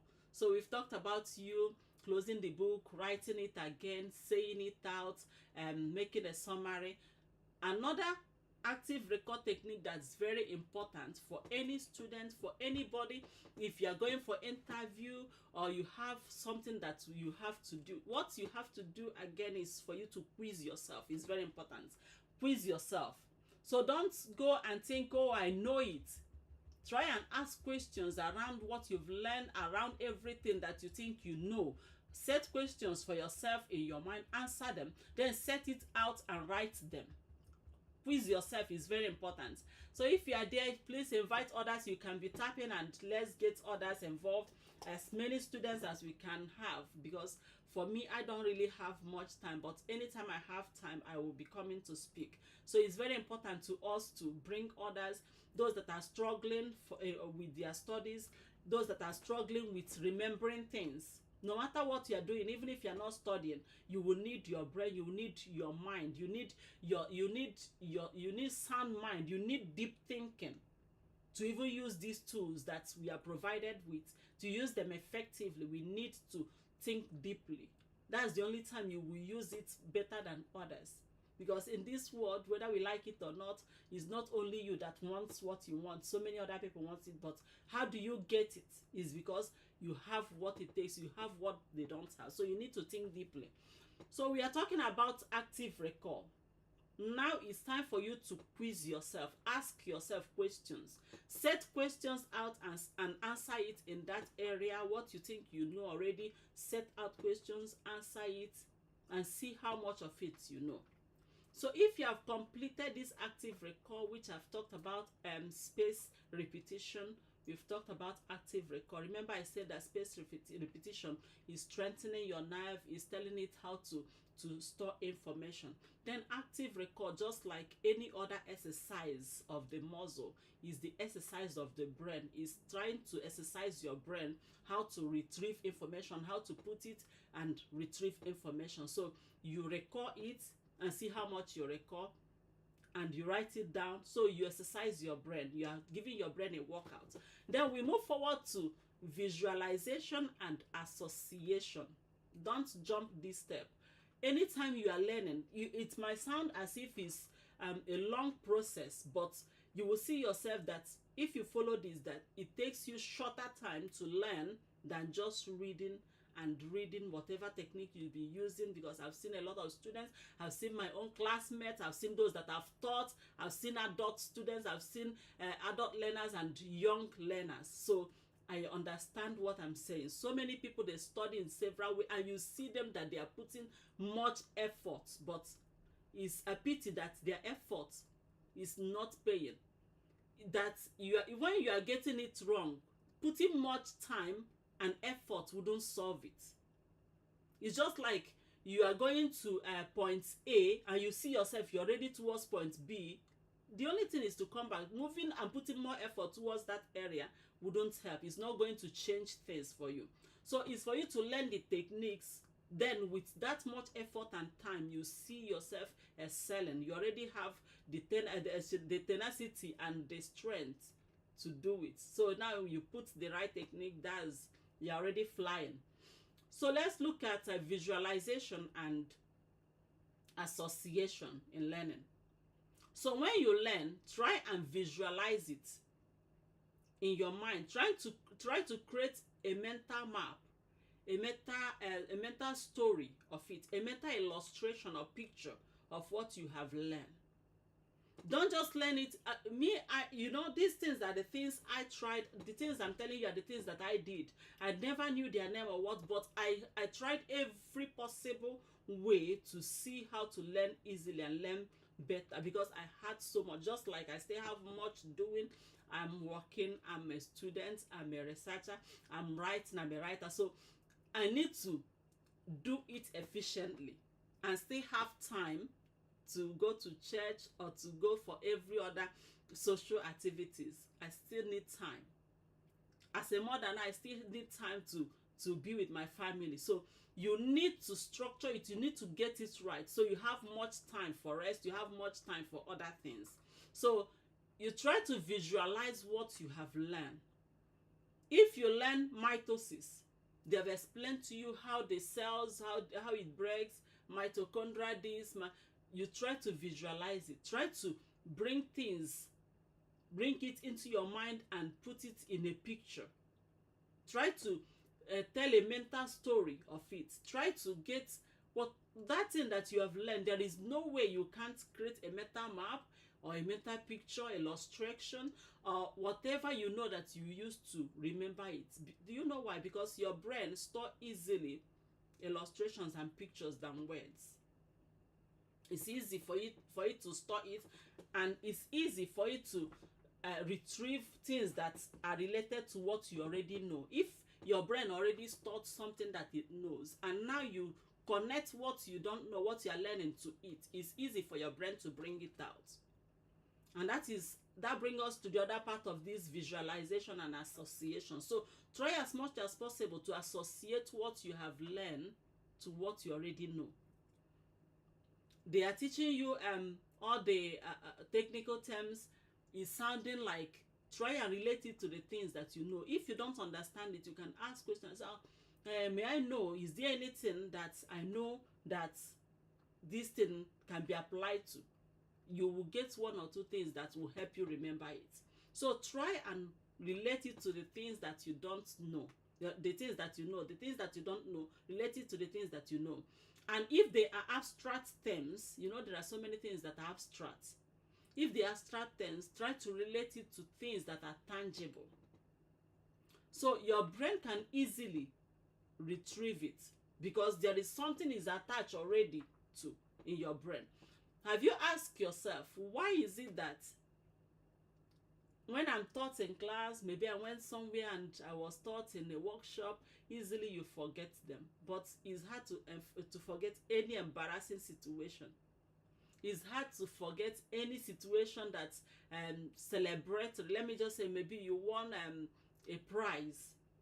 It's hard for you. Sometimes you might even remember the date, especially if it is an embarrassing situation, especially if it is something that made you, that pained you. You won't forget it. You remember the time. You remember how the day was. Do you know why? Because it's associated to your emotion. So for you to learn, it involves not only repetition, it involves attention and emotional link. So try as much as possible to link it to the things that you know. If you can link it, you will remember it. So now we've talked about the spaced repetition. We've talked about recall, active recall, and we've talked about visualization and association. So I will be talking about the next one, which is teaching. It's not that you are going to be a teacher, but you need to teach others. You need to teach your classmates. You need to teach your friends. You need to teach anybody that wants to learn from you. Don't be a stingy student. Don't be those people that will say, oh, me, I don't even have time. If you don't have time, what you have done is to deprive yourself of the opportunity to learn, the opportunity to move forward, the opportunity to listen to things, to learn faster, to cut short the time you would have spent reading. That's what you have just achieved. But some people, they think, oh, they have achieved a lot because now, oh, they know it. Me, I already know it. And I can't just be wasting my time to teach others. That is a waste of every good opportunity. Don't waste it. So if you're a student, try to teach other students. Teach other of your classmates. Teach your friends. In case you are the person that they think you don't know it, nobody wants you to teach them, you can say, okay, please, can I just, even though you know it, can I just teach you? If they don't agree to that, you can teach yourself. Then it's time for you to teach yourself. Get a whiteboard. Oh, it used to be, in the olden days, it used to be blackboard, whiteboard, and get a whiteboard, your paper, your pen, and teach yourself. Do you know why you need to teach? It is important because teaching, once you open your mouth, you cannot teach what you don't know. If you don't know it, you will know exactly that you don't know it once you start teaching it. Once you start, if you can simply teach it, you will deeply understand it. That's what I'm telling you now. If you can simply teach it, you will deeply understand it, and you can excellently reproduce it. So if you can't teach it, when you want to teach it, you will know exactly, okay, I still need to strengthen this area. And what teaching does for you is this. It's going to show you the gap. If you already know it, okay, these are the things that I don't know much. Once you open your mouth to teach it, the people you are teaching, they might not know if they are not experts. If they are not, if they don't know it already, they might not know you are goofing. They wouldn't know that you don't know it. But you yourself, you would know that, yes, I'm not strong in this area. Another thing teaching will do for you is that teaching is going to help you understand that your thoughts are not organized. When you start saying it, or maybe you are going for a conference like I did yesterday, or you are going for an interview, you are trying to repeat it now, you are teaching it, you are saying it aloud, and you are trying to practice it with others. Immediately you find out areas you are still lacking. Immediately you find out areas that you need to strengthen, and it will tell you how disorganized your thoughts are. See, it will help you organize your thoughts, so you know, okay, it's not flowing. The same thing with writing your exams. When you start teaching it to those students, you start teaching it to people that you know, people you don't know, it will exactly tell you what you know. It will show you the knowledge gap. It will show you what you need to strengthen. It will show you how organized or disorganized your thoughts are. Teaching is very important. And another thing it will do for you is that it will shorten your time of reading. It will shorten your time of studies. Because once you teach it simply, you know it deeply, and you can reproduce it excellently. It's as simple as that. So be that person that will always tell, oh, I can teach it to you. Oh, I don't know this. Oh, I can help you learn it. Oh, I don't know. I will help you. Do it. But don't overdo it, because some people, they might not even know it, but they are wasting their time and wasting other people's time instead of going back to go and see what they didn't know. So if you find out, oh, when you want to teach it, you can't teach very well, you don't know it, you go back and study. So for teaching, we've talked about that one. So the next thing I want us to talk about is another technique that's very important, that looks at your work and rest balance. So it's good you employ the Pomodoro technique like we are using. So if you want to use it, you can join me every Wednesday, every Thursday. But Wednesday, like yesterday, I wasn't here because I went for a conference and it lasted a whole day. And next Wednesday, I think I will go halfway. But it's important that you you balance your rest and your work time. You don't all rest and you don't all work. All work and no play makes an all play and no work. You know the other one of it. So there is need for balance. So if you use Pomodoro techniques, it will help you to plan your day, to plan your work. You have measured work and rest time. So during the sprint time, you just focus on your work and your brain works better. Every human brain works better in short sprints. So if you're always, oh, the type that will go out, oh, today I'm going to read, today I'm going to, and you have no structure, you can read 3 hours, you see yourself, you're reading, you are forgetting, you are stressed. No, that's not the way to go. The way to go is for you to have a balance between your work and your rest. So you say, okay, I will read 30 minutes and rest for 5 minutes. Okay, I will read 25 minutes and rest for 5 minutes. I will read 50 minutes. I'm going to do this work. I'll put my mind to it, do it 50 minutes or 60 minutes and rest for 10 minutes. Once you put it that way, your brain already will get the signal, okay, there is rest after this, and you see your focus will improve. It's just that way. That is how human brain is made. So don't go stretching at a time. That it wouldn't help you. It doesn't do you any good that you are just stretching and stretching and stretching. As much as you are stretching, like I told you, once your brain is full, is saturated, everything, it will even help other things that you have put in that short-term memory to fall off. So that's not what you need. When it is break time, be present in your break. Take that break. Are you going on leave? Have they given you leave? When you are going on that leave, take a break from that particular work you're doing that you took that leave from. If you are the one that has gone home from work and they are calling you every time, they keep calling, it's because you did not set your boundaries right. That is why they know if they call you, you will come. But if they already know, oh, that you don't take your rest for granted, they won't call you unless it matters. So, and that alone is going to help you to plan your life and plan your day. When it is time for you to rest, be present in that rest. Make sure that you know you are resting. You don't take your work from your working place back home and you continue.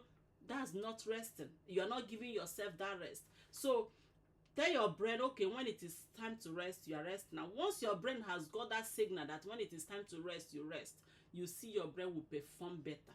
Your attention span will improve. Your concentration will improve. Okay, we've talked about that one. So the next one I will talk to you about now is personal to me, and it's very, very helpful. I call it the mix match technique. So when you are learning, don't keep going on one thing. Make sure that, okay, you are training your brain and you want your brain to work well in real life situation. And in real life situation, we don't just do one thing.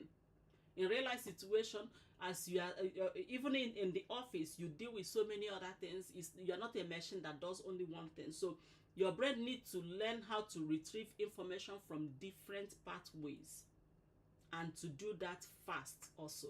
So this mismatch system, what I used to do is, if I have 2 or 3 subjects or courses to write or to learn, I will divide the time. I say, okay, I will do this 2 hours, then I'll switch to this 2 hours, I'll do the other one 2 hours, then I'll return to this the first one, just like the timetable that we use in school.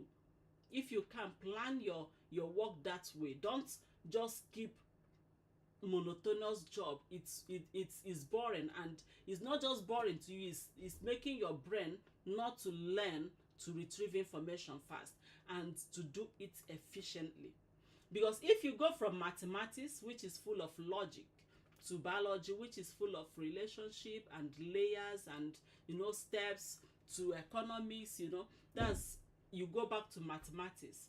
Do you know what you have to, because once you go back to mathematics, what your brain does is to switch straight back to where that information was taught, to continue from where you stopped.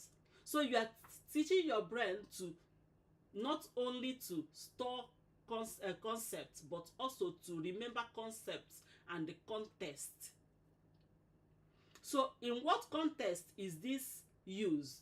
In which context did I see this?